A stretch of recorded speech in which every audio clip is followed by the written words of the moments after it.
We did it! Hi. Hi! Yay! Yay! Oh my God. That was a nightmare. I'm so sorry. Perseverance. You are worth the wait. Woohoo! We did it. Thank you so much for sweating. You look beautiful. Oh, thank you, thank you, thank you. Thank you for your patience. I know this is all new to everybody, so certainly not the first time that we've, Good. Grandma's kicked us off. Thank you for being here. Thank you for sticking it out. I know it's all new. How are you doing? I'm doing good, actually. Yeah. Yes, I just booked a voiceover job, which is fantastic. So I've been working on that, and that's been amazing after, almost 2 months. I was going to ask you, we're in theatrical. I mean, there's just no projects right now, at least that for some offices are making lists and things like that, but there's not many breakdowns going out. So are you seeing on the commercial side, because it doesn't really, a lot of times it doesn't require a large cast or something like that. Are you seeing a little bit of work starting to trickle in? Not really. The only work that I've been seeing that's going on is Facebook. I've been doing a couple of commercials here and there, and how they've been doing that is I guess the casting director picks, the pictures, and production drops the camera and the light at your house. They're doing it at home, at your home. And the actor sets it all up, and the director zooms in and tells you how to set everything up. And then it's just an at-home commercial with maybe, a line or so. Okay. But that's it. That's all I've really seen. I've seen a lot of voiceover stuff.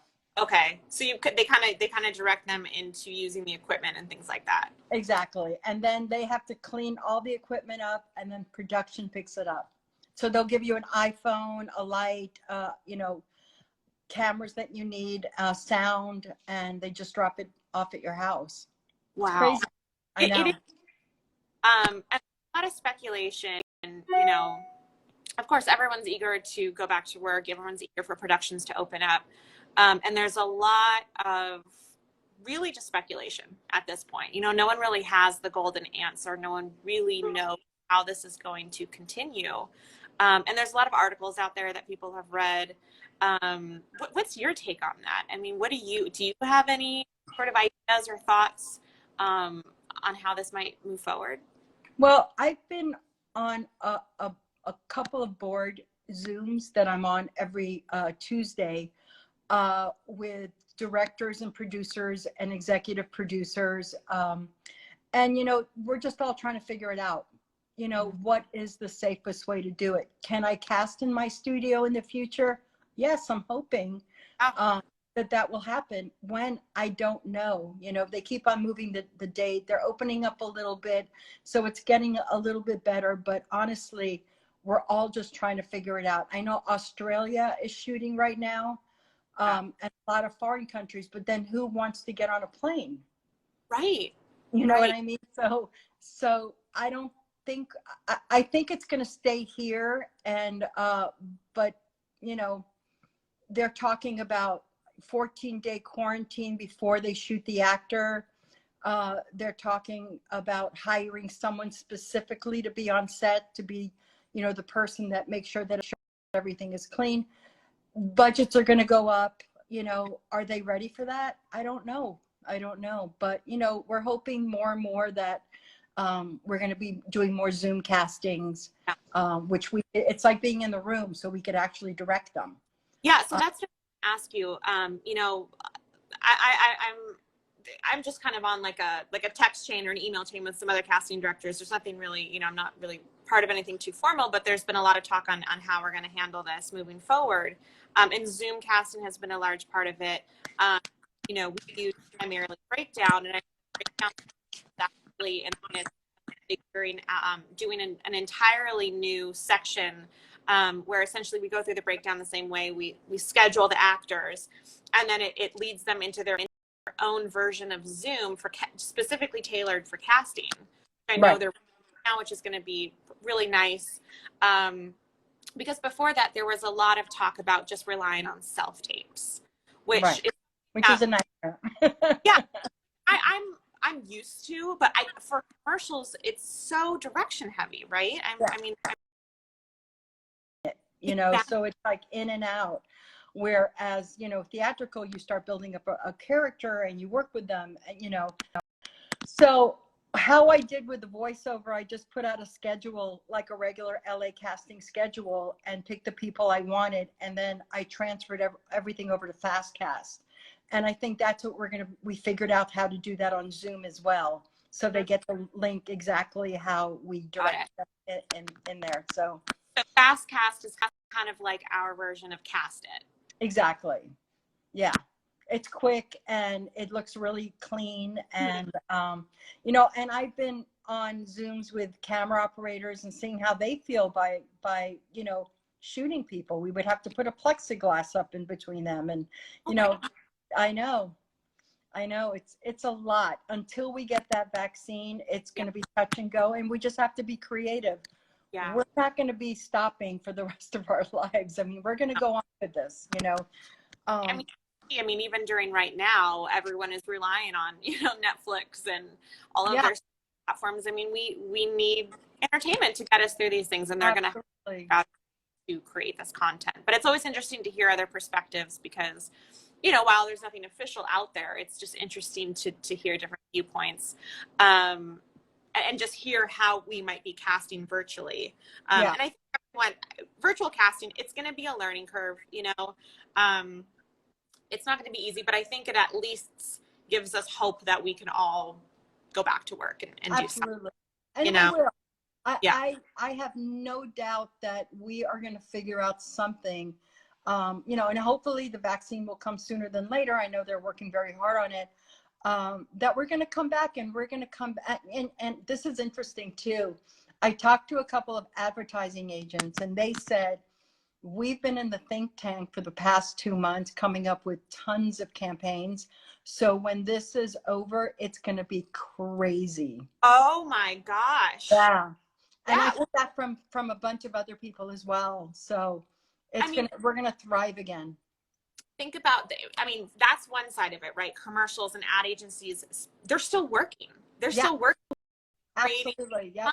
Brands, writers are still writing, you know, writers are open right now. And let me tell you something, the writers who aren't employed are taking this time to write their best pilot, their best feature, you know? So I think you're right. I think it's going to be kind of like this slow thing, but once we're there, it's going to really we just get have there. To still be creative when you're home and you're not doing anything, you know, go take some Zoom classes, do stuff that doesn't stop your art brain, you know, and that's the most important. You just have to keep connected. Yeah. You know, it's, you know, obviously acting is a muscle. And so, and it's tough times right now. We talk about that sometimes, how, you know, financially it is a tough time for actors. But you want to find a way to stay creative in whatever way that you know. So I want to start talking about some of those things and start talking about, you know, information that we can give out to actors and talk about the commercial side, because I've only worked on like a handful of commercials, like really, like a lot smaller campaigns. You know? Fun. Interesting side of it. And you know, for us, an actor's reel means so much. It's so important. It's how we can learn about the actor's ability before we bring them in. Do you need a reel for commercial? You know, it's good to have one, of course, because, you know, when I cast pharmaceuticals, it's a lot of dialogue and it's a lot of walking and talking, and it's a lot of different cuts. So it's not bad to have a reel. How many times I would watch it, I don't know, but why not? If you have one, and have a whole website, you know, so, you know, if we click on it, we see everything, your pictures, your, you know, your headshot, your reel, your commercial, your theatrical. It's just nice to have. Mm-hmm. So when you're going through submissions, you would say that you would typically watch a little bit, just like if someone has a commercial reel up there. I mean, if I'm doing a commercial that's just vignettes and you're just like walking across a park, right? I'm not gonna. Yeah. Can they do it? Let's see. but do I hate their walk. they? No. I've hired actors for very simple roles and did not know how to walk naturally. Isn't that funny? I mean, that happens, you know. So, so yeah, but just have it just in case, you know. There's also people have slates on their reel as well, just a regular slate, just to see how your movement is, just to see how what you look like on camera. And sometimes I click that, you know, Yeah. but it just depends on what I'm working on.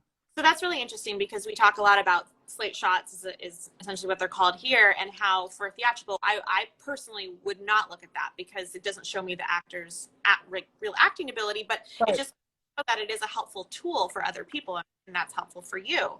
Absolutely. And one thing that I'm sure you would probably agree with is some actors, they slate in character and their slate shot. And yeah. So just to throw I'm that. an M. Yeah. Yeah, we just, this is the thing with commercials. The director is going to be working with you for 12 to, 13 hours a day. He wants to see who he's dealing with. He doesn't want to see a character. He just wants to see a nice slate and just be yourself, just be your authentic self. That's all we're looking for, really. Great. So let's quickly talk about union versus non-union, because this is a question actors ask me a lot, and I don't know a lot about it. So I sort of general response, and their question is always, I hear a lot of commercials going non-union because they have been for a long time. Yeah. And that's something I know and I'm aware of. And then the question kind of asks, like, are they going back to being more union, or what sort of where is that trending these days? Well, you know how it all happened, right? At least I think it was 12 to 15 years ago when there was that huge SAG strike. Yeah. And it was going on for like a year, and ad agencies had all this money to spend, but they couldn't spend it. So they decided to start just doing small vignettes, non-union, extra actors, and it started working. And so that's when it kind of went downhill from there. So right now, before this pandemic, I did see a boost of national network SAG commercials that were coming back. That's great. It was really exciting, and I was working tons. And but there's always the non-union happening. I think it's like 60-40 at this point. That's really interesting. Yeah, and they have buyouts, they have certain budgets, and with SAG Nationals it was just getting fewer and fewer in between. And but listen, if you're SAG eligible, stay there as long as you can, because then you could do both. I always say that too. Yeah, definitely. Yeah, because you can work 3 jobs until you become a must join. Exactly. So yeah, and there's FICOR as well. There's people who need the money to work, and they go FICOR. Yeah. So now, easy for you. Well, one is it easy for you to have Hartley an actor, and also do you find that you do that pretty often? Commercials are much easier than theatrical. Yeah. We look for very specific things. We're looking sometimes to blend a family, and it's got to look like a real family. And so that's when Taft-Hartley's come in a lot. Also special skills, stuff like that. But it is much easier than theatrical. Yeah, and I tell actors that is you're probably going to find your in through commercials than through theatrical, and so it's nice to hear that from you. So when you're going through some, like for us, if we see someone's non-union, unless it's a child or something insanely specific, we can't really explain it. For you, is that just viable of an option, or would you prefer? Well, it depends, because when the ad agencies hire me for a casting, they'll say we only want to see union. So Gotcha. that's going to be up to them in the Gotcha. beginning, and that's what I have to go with. Right. If they're SAG eligible, I could still see them Right. because they'll have to join. Do you find that you get a lot of creative collaboration with your clients? Or is it sort of like you do your thing and you send It's an interesting, thanks for that question. Because you think in commercials, I bring in the first group of people, and then I send them the link, and then they give me their callbacks.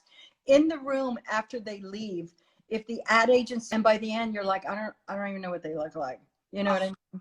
So I would say 4 to 6 at the most, and they could be different, changes, but just try to keep it as authentic as possible for me. Yeah, that's really great advice. Um, what are some of the biggest notes that you give actors in the room? Notes? Yeah. Don't try too hard. Yeah. Just, we're not in the 80s anymore where we're like, this is Tide and it's Yeah.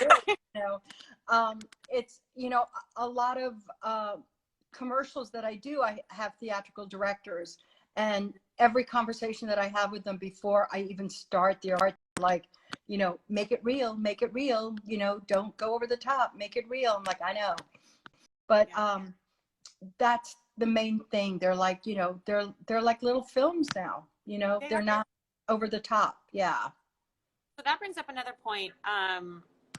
I've heard this kind of sentence a lot of making the copy your own, and sometimes difficult because sometimes even for us, sometimes we work on things that are a little over the top, and you have to make it your own. So Yeah. especially in commercials. So is there something that you tend to tell actors for that? Is it just being more conversational, or what is it that you tend Exactly. I like to do a quick rehearsal before we even put anything on tape, just because it's just one line. Sometimes it's, just a nod or a smile. Sometimes it's so small, but, I like to do a quick rehearsal just so they're comfortable where they're placing themselves, and telling them where the camera is going to be. And then once we like what we see, we shoot that, Yeah. and that just makes it more comfortable for everybody in the room as well. Yeah. But I was wondering, do you have any pet peeves that actors do in the room? Yeah. Tell us. Okay. So going in for a job, going in for a commercial or theatrical, it's a job interview, basically. Yeah. You have to be prepared. You're not going to come into a job interview and go, I don't know where I belong. I don't know what this is about. A lot of actors do that. Sorry, I'm 3 hours late. Just try to communicate that as much as you can with your agent. Let them call us and let us know that you're stuck in traffic in Santa Monica. We know in commercials it's like Santa Monica, Hollywood, Pasadena, that's your day, but we get that. If you can't make the audition, just let us know ahead of time so we could put somebody else in that really wants to be there and can be there on time.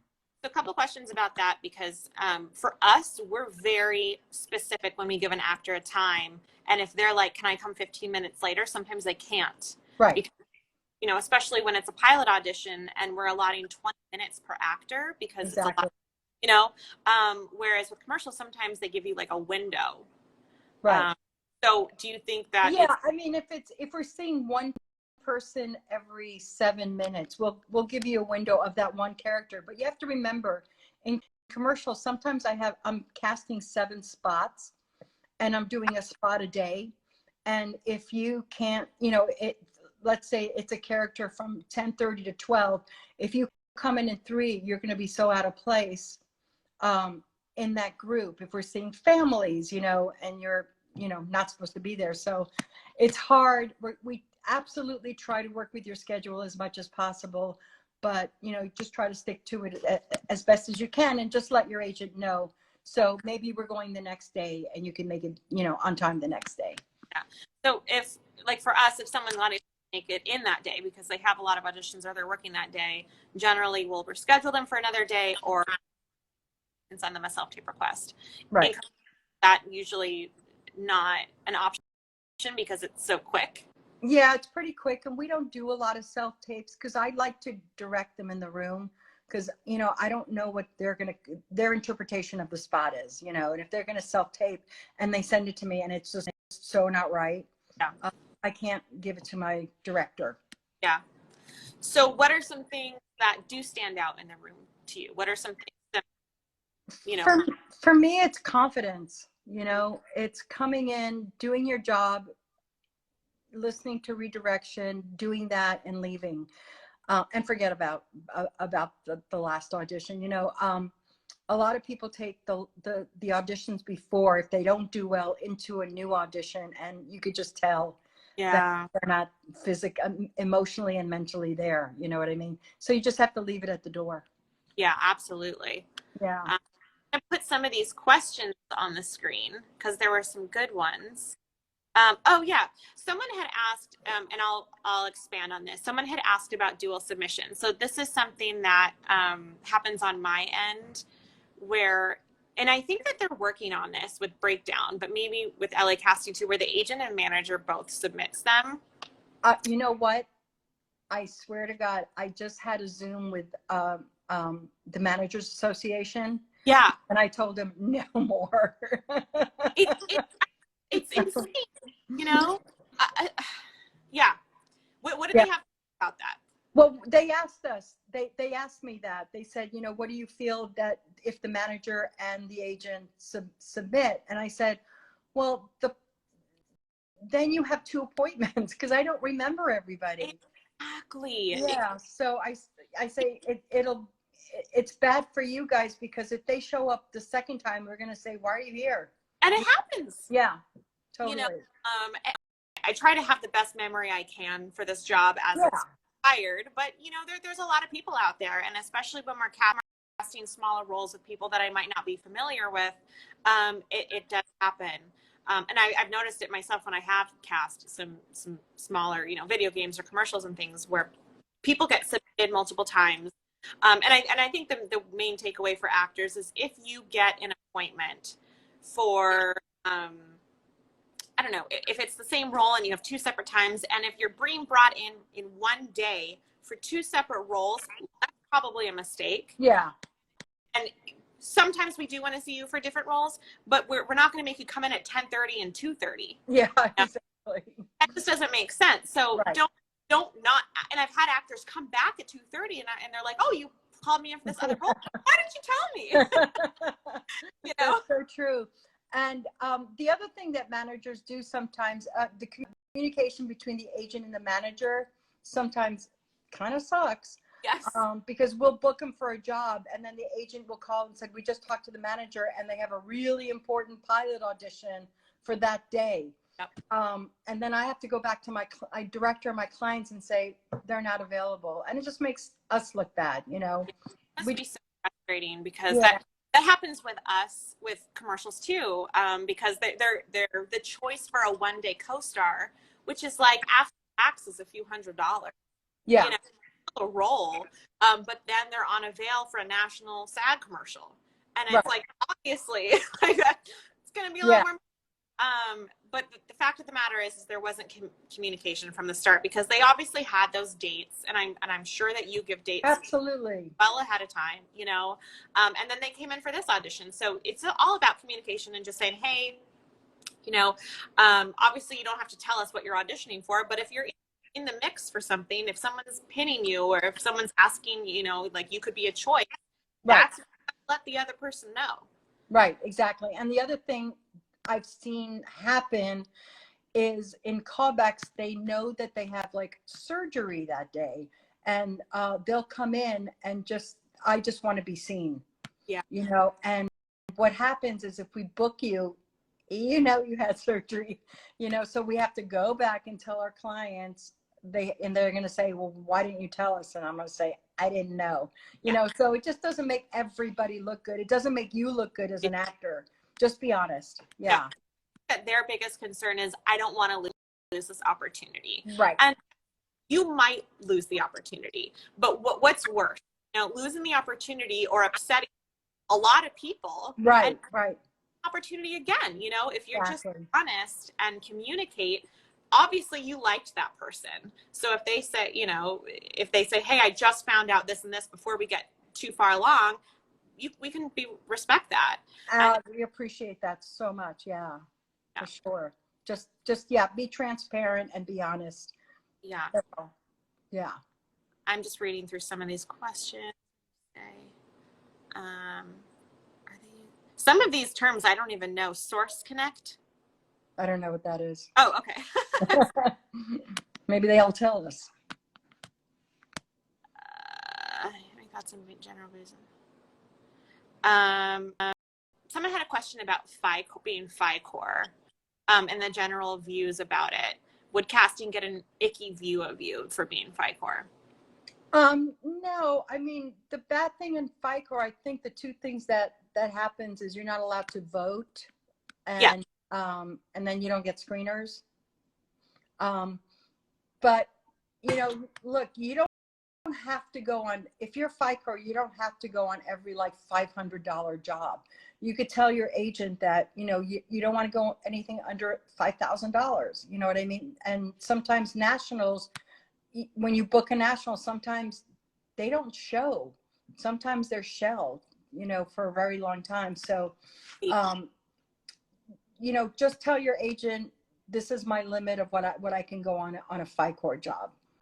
Right, because and that's totally fine. And I don't look down upon you. I mean, I like it only because I know that you're a seasoned actor, and you know what's happening. So I know that SAG is very encouraging, or not encouraging, but they more encourage the actor to join than to become FICOR because of the payment.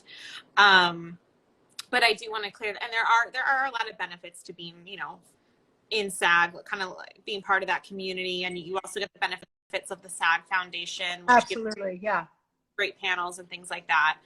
So when the time is right, you know, I always say to join, but certainly just to clear up, you know, no, we don't look down on. No, never, no, Right. no. We know that you have to survive, and you know, you're an artist, and you know, you want to, you know, do as much as you can, and we respect that for sure. Yeah. I don't know if this whole question come on. Some of these got cut off. If you are non-union and get a buyout, does that affect you and create conflicts when you join the union? Usually non-union buyouts are not a conflict. Okay. But if you have, let's say you have a national network running, and you're doing a Ford commercial, and then you're doing a non-union Toyota commercial, Toyota is not going to mind, but is Ford going to mind? That's interesting. Yeah. Okay. So you just have to be careful, and just, you know, make sure through your agent that they call the clients and make sure that, is it okay to do? Right. That's really good, because I know that conflicts are a big thing. And do you think it's important to have those conflicts listed on your resume? No, because if you have an agent, they know what your conflicts are. Okay. You know, if I get a resume that says I have a Ford and a Coke and I'm doing, you know, other commercials, I'm going to question that. So just, you know, list upon request. You run that a lot where they're not being truthful about their conflicts, and they thought, oh, I didn't think it was a conflict because of ABC, but it was a conflict, and then you can't hire the actor. Listen, I had a nightmare experience with that.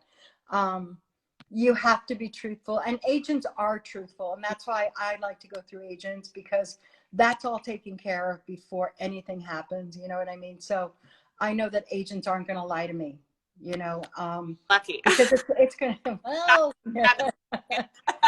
I hope that they're not. Yeah. But, you know, because if we find out that there is a conflict, once you shoot it, you've just wasted hundreds of thousands of dollars. And, you know, basically your career in commercials is over. Yeah. If you knew something and you were hiding something from us that we later found out that you knew about it, it's just not a good thing. Just be honest, you know. There's tons of commercials that are going to come out that you can go on. Yeah. That's really good advice. Let's see some of these other ones. We talk about that. do you for casting it? Oh, I guess I'll just kind of reword this a little bit too. People are asking, do you prefer Casting Network's LA Casting over Actors Access? Is that that's primarily what you use? Do you ever use Actors Access? I use LA Casting. That's my main Yep. thing. Because I've been using it for over 15, 20 years, and it's what I know. So it's just comfortable. I mean, for us, our breakdowns only go out to agents and managers. Okay. Is that, I'm sure you get a lot of self-submissions then too. Only if I go through, I think it's Casting Networks. Yeah. Self-submissions. Yeah. Okay. Got it. If I'm doing a big commercial and I get thousands of submissions from agents, it's going to be hard for me to go a lot of submissions to go through just through LA Casting. So, we get a lot of too. So I'm curious what your submission numbers look like compared to theatrical. I mean, for us, a co-star is typically in the thousands, maybe like 2,500 to 3,000. A guest star is a bit more in the thousands. I haven't seen many series regulars or recurring guest star roles where it was like over like 10,000 by too often. Yeah, so. No, we don't get that many. I mean, we get as probably as much as you do. It depends on what it is. If it's non-union, we will get like, depending on what it is, and what the money is. Could be, 800, 700. National networks, I get like 25 to 3,000. Yeah, per role. Yeah. Do you ever bring in someone? So let's talk about the process, because it's so much different. Because from what I recall and what actors, talk about too, sometimes they go in groups. Right. Is that typically still how you run things? Yeah. Because if we want to see a family, we want to make sure that they match. And if, they look good together, or if we're looking for sort of a yin and yang for a beer commercial comedy guy, we want to make sure that, the two guys play well off of each other. So yeah, I do a lot of those as well. I do a lot of comedy stuff. So you would have to that's all about scheduling then. Yeah, I do all the scheduling. Yeah. I don't like the office work. Well, that just goes to show why it's so important to be on time too, because you could be grouped with a certain, person reason. Do you find that it's easier to give them all the direction at once? Because it's essentially, I'm sure that there's a lot of direction that goes into something you need to hear in person versus like for us, we give them some notes maybe, and then they go back, make all these choices, and then we come in and we direct them either in or out or away from that. Is that similar in a way where they can make their own choices and you like to see that? Or are you just sort of like, come in, I'm going to tell you.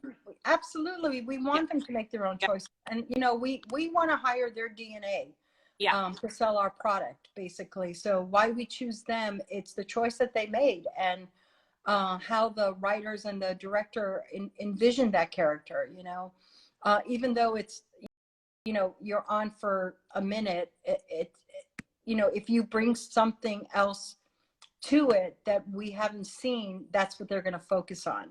Yeah. So like ad-libbing and improvising. What are your thoughts on that? Use buttons. Absolutely. Don't go crazy, because if you're in callbacks and you change the whole script, the director, the writers don't like that, obviously. Yeah. So yeah, buttons, little things, absolutely make it your own. That's where make it your own came in. Yeah. So, and also this is a big thing too, that a lot of actors ask me, if you're going in with someone and they're terrible, what do you do? That would never happen with us. I know it happens because, sometimes the agents push, and we're like, okay, dialogue back and forth with them. And if one of them can't cut it, we see the other actor, who is a great, actor, look at us with like, Yeah. do. But we know this, Okay. we know that that's going to happen sometimes. And Yeah. I can't send a link to my director with a really bad actor on it. Yeah. It just, it represents who, my company. So Yeah. we say, okay, we tell the actor that did really, really well. Can you stay? We're going to try you with somebody else. That's all. Gotcha. And Yeah. what if someone who, because it's a little bit different, because like with us, it's a little more intimate. There's not other people in the room.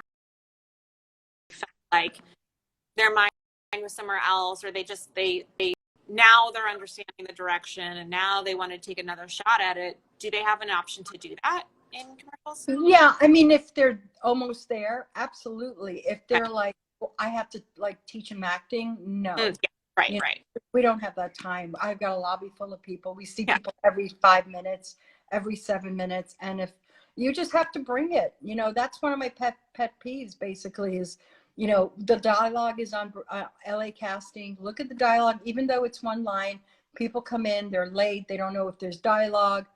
They're confused, just it's hard for us because we have to like kind of reel them in again. Yeah. And give them the dialogue and sit over there. And someone was saying, they once went into, they got paired up with someone, and the other actor wouldn't let them get a word in, and they totally overpowered her. So like, that's difficult because you don't want to show any sort of animosity in the room, but you also weren't given maybe a fair opportunity. What would you like suggest? Yeah, we'll redirect him and we'll say, like, let's slow it down. You have another actor that you're working with, so let them talk as well. Okay. Yeah, we're not harsh, we're not mean. Yeah. We want you to get the job. Yeah. We're on your side. We don't want to intimidate you. We don't want to make you feel bad about anything. When we redirect you, it's not that you're a bad actor. It's just that we know what the director's looking for. So we want to get you there. That's all. So it sounds, commercials, I feel like you see so many people. And with us, we might see 20 people per role because Right. we kind of know exactly like what we're looking for. How many people would you say you see per role, per character? Well, honestly, because budgets are cut and it depends how many actors, well, let me back up. Because budgets are cut, there's when they give us a lot of principals to cast, we don't do 60, and we only have like a prep and 2 casts for 12 characters. So now I'm only seeing, maybe 25 people per role, as opposed to back then when it was the .com days when like we would have like 2 prep and 4 cast. It's not like that anymore. Because the budgets are smaller. Days and then 4 audition days. Yeah. Okay, got it. That's interesting. Because it's you can do the whole thing in a week and yeah. Like if I get a job on Monday and they'll at 2:00 and they'll say put out the breakdown. We need to start seeing people Tuesday, and callbacks are going to be Friday. That's how it goes. Do they have, now I'm just curious from my perspective, do they have an expectation of seeing choices before callbacks, being updated on like your progress? What do you mean? Well, because if they're giving you a certain amount of cast days, are they just trusting that you're going to have everything by that callback day? Wanting to see links at the end of every day? Yes. They are? Yeah. Oh, yeah. okay. They want to pick callbacks by Thursday morning. Okay. So, and then that afternoon we do all the callbacks for Friday morning. It's really fast. And that's why we give actors a bit more pressure to come on time, get things done, know your role, know your character, know the dialogue, because we don't have that time. Mm-hmm. How often do they not have copy and it's just like improv? Is that pretty common? Not yeah, that happens as well. There's no dialogue and it's just improv. You walk in and you get in a car and you start driving and you see really beautiful scenery and you're looking out the window and then your kid says something to you and you smile. That's like a direction that sometimes we have. Mm-hmm. Do you feel like it's helpful see a difference in actors who have taken improv classes. Oh my God. I tell every single commercial theatrical actor, it just makes you more pliable for redirection. It just makes it easier. So you know what we're talking about, and you can think on the spot, you know? Yeah. Yeah. I say that too. And especially for kids, because I think kids, you know, kids can be tough. And they're good at practicing something, and they're good at doing what their mom tells them to do, but it's No. hard to shake them, you know, and get them to on their own. And I think Yeah. classes really helps with that. Unless the mother has been an actor, Yeah. don't direct your children. Don't direct them, because it's so hard at that moment to get them out of what your mother or father put it in your brain, you know? They start acting like Shirley Temple, and we can't get them out of that. Oh, You know, like take it down, take it down, take it down, take it down. do you find things trending more towards real families versus casting families together? Yeah, sometimes they want to see just because they're more comfortable with each other in front of the camera. Mm-hmm. But, you know, I put a lot of families together too. Mm-hmm. And the good thing about it now is that they're ethnically mixed, which I love. Yeah. We've been seeing a lot of that, and I hope we can I hope. continue. Yeah. And there's no question. I mean, when I see a family with, you know, mixed race children, it's like, I don't question it. I never. Like, you know, sitting there wondering, like, how is this possible? And like, it's our world, people. Yeah, it's true. So I'm so glad that to hear that from you too. Yeah. Sure. I'm just reading some more of these questions. Yeah. Oh, well, I have my own answer to this, but I'd love to hear from you first with this. Uh-oh. Can you see that? Oh, no. Do you prefer people walking into a room themselves or in character? That one? Yeah. Not in character. Never in character. Ever in character. I think we went over this. Yeah, just be yourself. We just want to see who you are first, your authentic self, and then the bright spot for me is you getting into that character. And it's so much better to see, like, wow, that was amazing, you know? Yeah. So yeah, just be yourself. Real people, real casting, real people. Yeah. How do you feel about the increase in real people casting?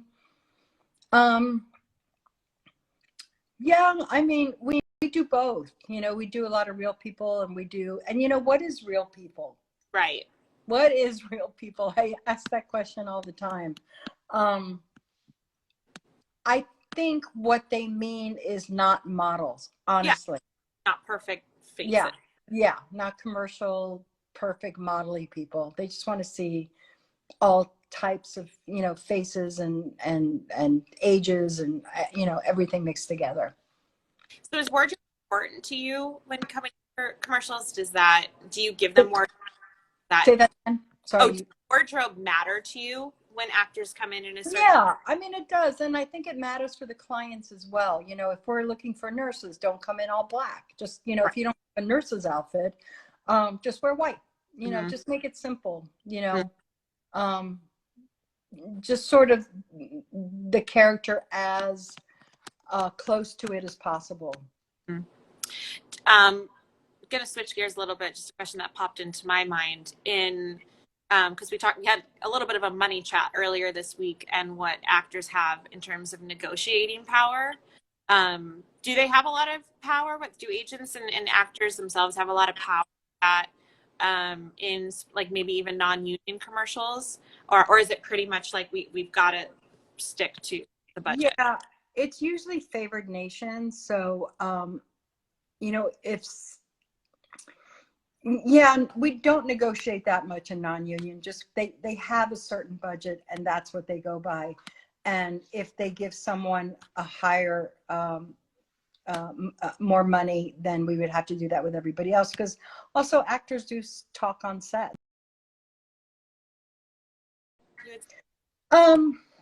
It's usually favored nations with you know, if it's a SAG national commercial, you're going to make a lot of money. Yeah. And that's usually the residual, right? Yeah. So there's a fee up front, and then you make all of that back. Yeah, it's like every 13 weeks. Yeah. Yeah. And then you get a holding fee as well. Yeah. Yeah. So also, you know, something that actors ask me a lot about too is, you know, I'm on a veil for a commercial, which is essentially the same thing as us saying, you know, you're pinned for this episode. You're in the mix. So what are some of the reasons different from theatrical why an actor might be on a veil? There's two avails. One is when we actually give you the first call.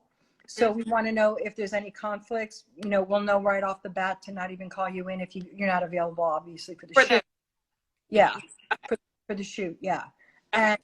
And then when you have the call back and you leave that call back and my assistant puts you on another avail, that means they're very much considering you. Gotcha. And at that point, is it generally you're the choice, but we need the client to sign off? Or is it sometimes? Then they have their pre-pro meeting. They show them who they like, and then we make the book. We do the bookings. How often do you find that the client doesn't go for it? Not often, because the director has, you know, director's in the room with them. Director gives them his reasons why they like that person specifically. Okay. The clients, you know, the clients hire the director, so they trust them. Yeah. Yeah. So they usually go, but you know, I've also seen like absolutely not. We don't want that. We don't want that hook. We don't want that. You know, then we go to our second and sometimes the third. I was going to say, you know, so that happens a lot for us. I mean, to get I can't imagine. Network and the producers and the writer and the director and blah, blah, blah, blah. And many times we're going back to the drawing board and it can take us weeks, which you don't have, you know. So have you ever found that they've had to extend those days a little bit because of that or not? Yeah, that's happened before. Like, you know, they didn't tell us they wanted to go specifically that way. So let's do another prep and another cast to find that specific person. And you know what always happens? They go back to the first person that we always across the they're like, yeah, no, we like that person. Yeah. We actually want someone really funny, like a comedian. And I'm like, oh, really great to know during our concept meeting. Like, happy to go back. And then we look for these comedians and it doesn't work. Yeah. For whatever reason, and then they go back. So that does happen to us too. Yeah. Sure. Instagram is actually going to kick us off in a couple of minutes because quickly these things go. So let me see if I can sneak in a couple more questions because these are so there's so many, and this is also interesting for me too. Someone was asking about Casting Frontier. Is that something that you?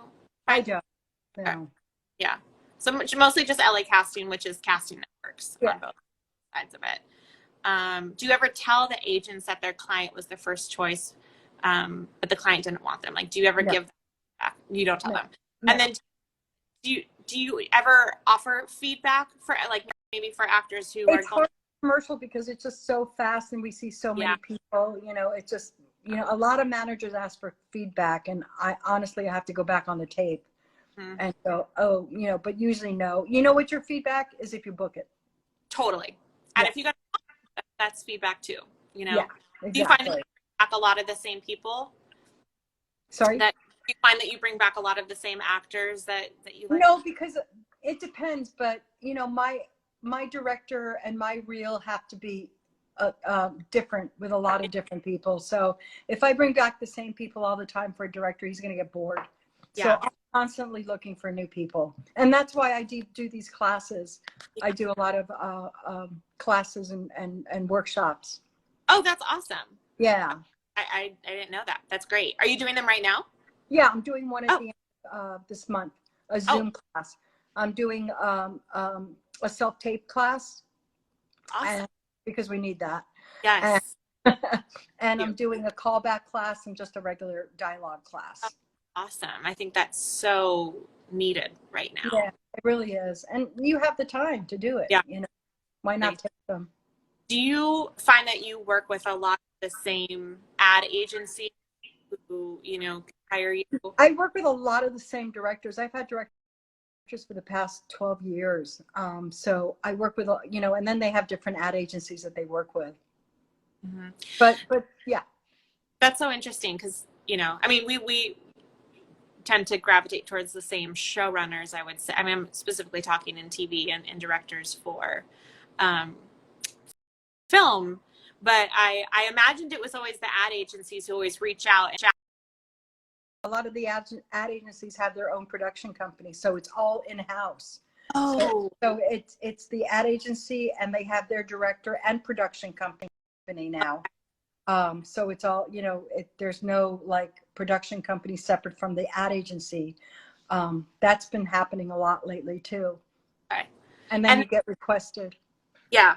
And so you've been doing, I mean, you've been doing this for a really long time. Did you start in commercials or did you start in theatrical? Or is Film. I worked for Risa Brayman and Billy Hopkins. That was my first job. no way. I worked on a film called At Close Range. I worked with Ronnie Eskel. I worked with Vicki Thomas. I worked with Amanda Mackey. Okay. And I went on my own and I did film for about 3 or 4 years.